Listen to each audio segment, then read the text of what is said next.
what correlation is going to be.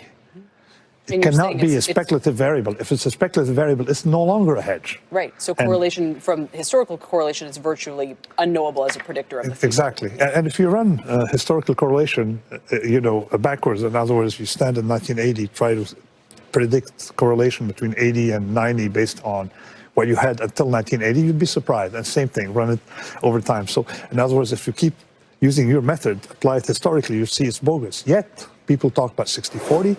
People talk about mitigation.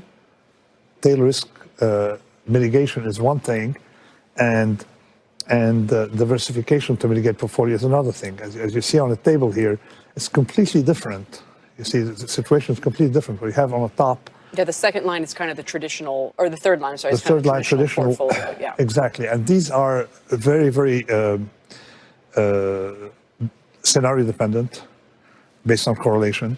Whereas the one up top is robust. The very definition of the one up top is to be robust to all environments. So in other words, you can run history where the one on the bottom does well, histories where it does poorly, the one up top is invariant. So basically, you don't need any opinion about anything to have the one on top. So you don't worry about the market being at 40,000 or anything like that? We don't worry. 40,000, basically, that strategy is invariant to our opinion. We may have strong opinion about the market, but the strategy itself is so robust that it's invariant to our opinion about the market. Is AI